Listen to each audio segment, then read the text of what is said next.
So we're going to, I'm going to introduce Bernice Garnett, and she will introduce the panel. Bernice is an assistant professor in the College of Education and Social Services here at UVM. She has a doctorate in science from Harvard School of Public Health.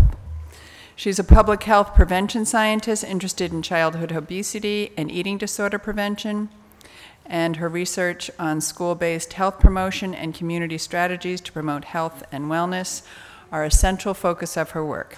Bernice.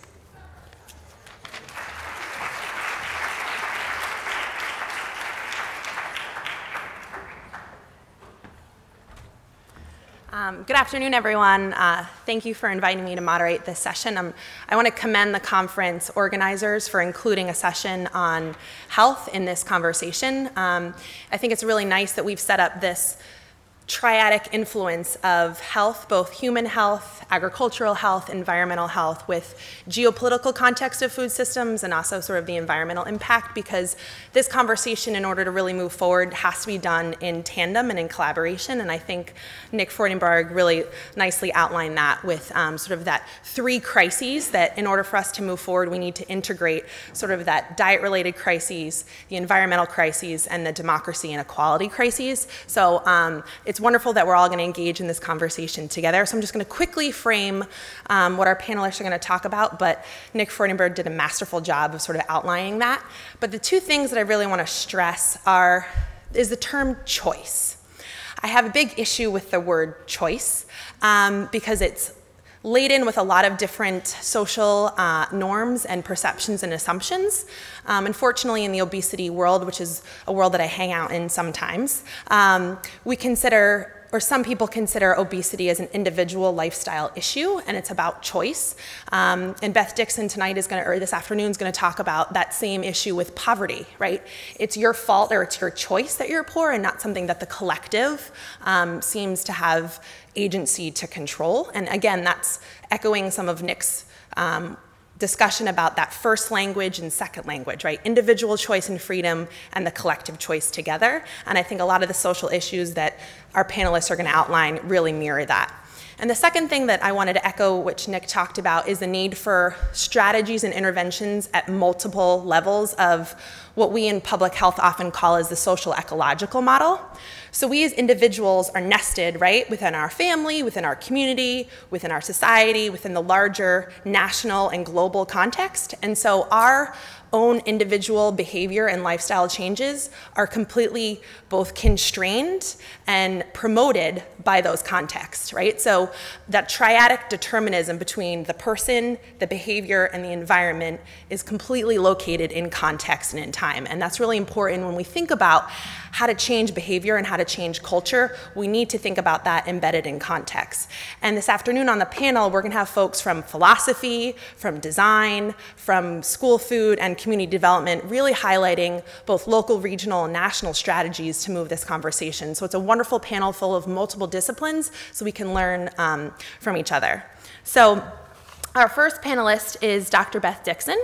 Dr. Beth Dixon is a professor of philosophy at U.N.Y College at Plattsburgh. She teaches theoretical and applied ethics courses, including a course about food justice, and has a recently published article in Agriculture and Human Values titled Learning to See Food Justice. She volunteers at the Interfaith Food Shelf and coordinates a local campaign of Plant a Row for the Hungry in Plattsburgh, New York. Please join me in welcoming Dr. Beth Dixon.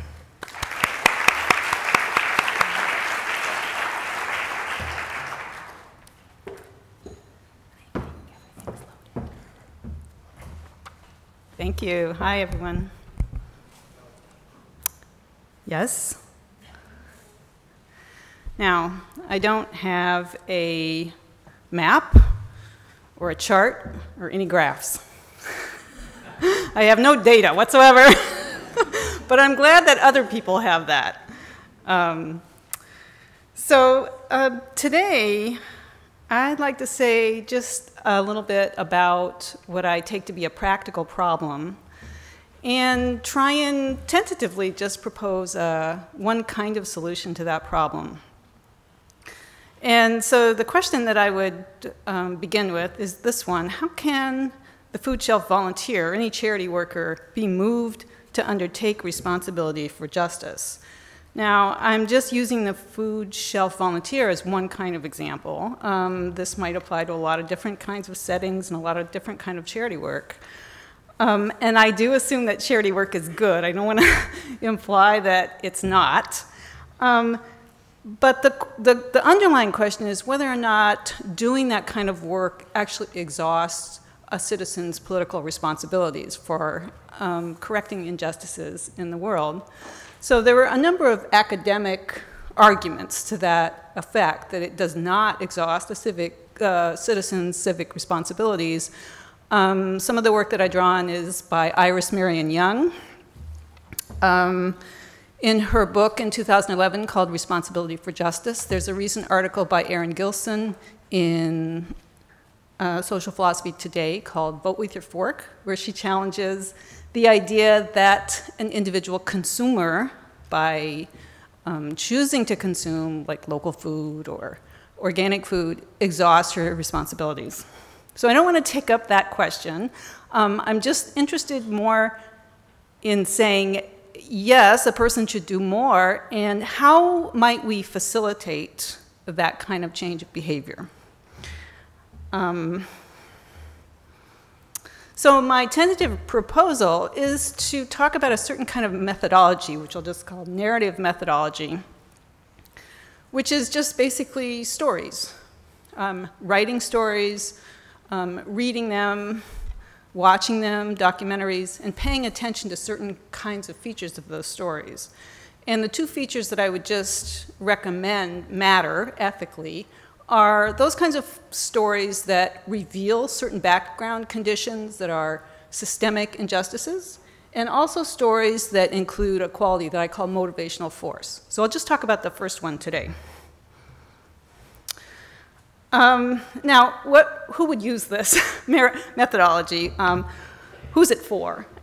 Now, I teach ethics courses, both theoretical and applied ethics courses, and I'm always on the lookout for case studies. I'm always on the lookout for narratives that actually display certain qualities that I want my students to understand. And one of those qualities I think is important is to move. I'm very interested in this process of moving my students from their classroom expertise in ethics to a kind of ethical activism, something that they might do in the world. That's hard to measure, and there are no guarantees, right? You might say or do anything in your classroom, and your students might not ever do anything else outside of your classroom. But at least, I think, we could position our students to be more discerning about the kinds of things that they might do, and trigger their moral imaginations about what kind of activism they might take up. There's, I think, a broader applicability, though, for this methodology. And let me just give you an example. The Interfaith Food Shelf that's run out of the Methodist Church in Plattsburgh, I volunteered there sometimes, and I worked with someone the other day who said that she has tried a lot of different charity work. She's worked at hospice and she's worked in hospitals, but the thing that matters to her most is doing work with food, giving her time to serve other people food. And I was so interested in her motivations for working there. I asked her why. And she said with some vehemence, she said it this way: it's a crime for anyone in this country to go hungry. Now, it might very well be a crime, but we'll be hard-pressed to put our finger on the person who's responsible for that crime. But when I think about the point of view of someone who works in that position, it seems to me that the explanation for why a person is hungry, the deeper explanation, is opaque, right? Because even if you talk to the individual people who you served, you would get a story about their circumstances, their particular circumstances, but you wouldn't see something deeper that explained why this person and other people who are in similar positions or the general position are in the plight that they are in, right? So you might not see systemic or structural injustices that constrain choices for that person and created the the food insecurity that that individual person was suffering from. So from that point of view, I'm thinking that a narrative methodology, a story of a particular kind, can be helpful, right? Because it might reveal to people who do this kind of work, a lot of us, that there is something more fundamental awry about why this person needs to come to the food shelf. So I would just say that because we are consumers of stories, and because stories are accessible to not just academics and not just students in ethics classes, but also practitioners and ordinary citizens, that they are a good vehicle for transmitting the kind of information that I think we need to have. Okay, so background conditions. Let me just say a little bit about what those are and why they should be in the story itself. How does the food shelf worker know what should change beyond feeding those who are hungry? And I would say that she needs, or he needs, to focus on the right features of the world that explain who's hungry and why. But there are a couple of complications here. There are a couple of reasons why it's difficult to see those background conditions. I call this the personal responsibility script. It's the kind of story that's the wrong kind of story. So I want to say just a little bit about that and then give you an illustration of a counter story. The personal responsibility script is the wrong kind of story about who's hungry and why. It interferes with a person seeing structural or more systemic injustices. According to this way of understanding why a person is hungry and why a person is struggling to feed herself, one, she might not want to work. He or she might not just want to work. She might be trying to get something for nothing by using social services and food shelves. She might be exhibiting some deviant behavior by not taking sufficient responsibility for her life. Or, alternatively, she might be exhibiting a temporary lapse in personal responsibility due to accident, misfortune, or bad luck. So the personal responsibility script is a kind of discourse that shows up invariably in a lot of different settings. It shows up in public policy discourse about SNAP benefits. It also shows up in, the slide should read hunger relief advocates, not hunger advocates. And so let me give you just two examples of that. This is Representative Stephen Fincher, a Republican from Tennessee in the 8th District.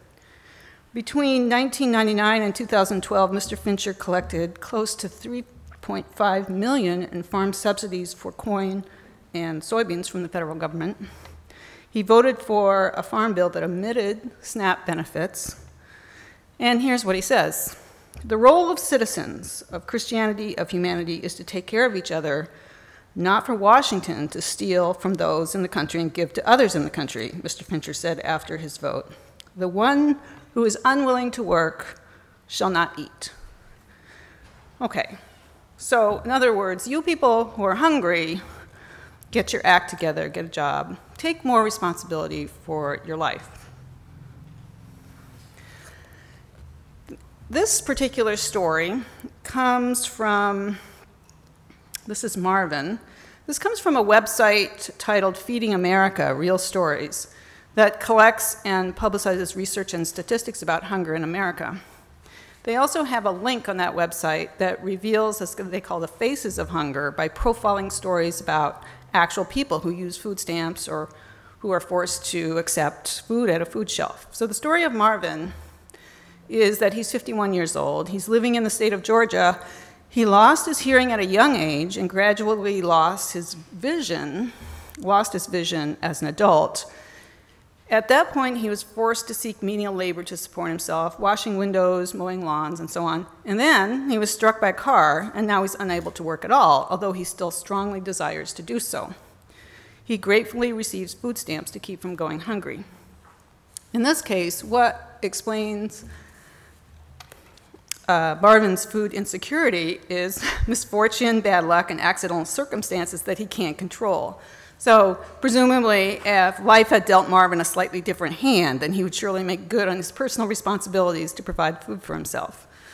So the suggestion I would make is that that kind of ideology or that kind of discourse needs to be reworked in some way. So a story that can be rewritten, I call a counter story. It is about individual people who are unfairly disadvantaged. It illustrates or kind of represents a more general position occupied by more than one person, and it reveals these background conditions that are structural. And so what Iris Marion Young calls structural conditions, although I'm sure this group has a good idea about what those are, she says this: these are not harms performed or perpetuated by individual agents or particular unjust laws. They're social processes that put large groups of people under systemic threat of domination or deprivation of opportunity to develop and exercise their capacities. These are complex, multiple, large-scale, and typically long-standing conditions that are attributable to many individuals as well as public and private policies, laws, and institutions. So no wonder that if we use this deeper explanation for why people are food insecure, we'll be unable to solve the crime committed against them. So rewriting the personal responsibility script means profiling those background conditions that produce food insecurity. So just as an example that many people are familiar with, take a particular segment from A Place at the Table. This is the story of Barbie, you might remember if you've seen the film. And the filmmakers describe her, and she's profiled as an example of a single mother of 2 young children living in Philadelphia. She's actively searching for work. She aspires to attend college but can't afford it presently. She relies on public assistance to feed herself and her family, travels 1 hour in each direction to get food at a fully stocked grocery store, and so on. When she finally does get a job in the course of the film, she's working for $9 an hour. That puts her $2 over the SNAP eligibility benefits, so she no longer qualifies for that. Her children no longer qualify for the free meal program, and so her food insecurity persists in spite of the fact that she's working. So if you pay attention to that kind of story, which is quite well done in this film, what you'll come away with is an explanation for food insecurity beyond bad luck, accidents, or the false assumption that she has not taken sufficient personal responsibility for her life, so that we will come to see that these particular features of her plight ought to change. And so this is not an exhaustive list. We could be more general than that, but those are just some of the things that a person who pays attention to the story will come to see. And the epistemic condition here, the knowledge condition, will be satisfied if you read the story in a particular way. Okay, just to kind of close, I haven't said anything about the motivational force of a counter-narrative, but ideally, that quality in a story should, by example, illustrate how it is that a person can discharge their responsibilities for justice. There ought to, I think, that kind of story ought to include some examples of organized collective action, which I think have that quality of motivational force. I mean, it should be that the story includes something about, what you can do, how to collectively organize food policy councils, farm worker right organizations like the CIW, fast food worker, public protest, student groups like the Real Food Challenge, and so on.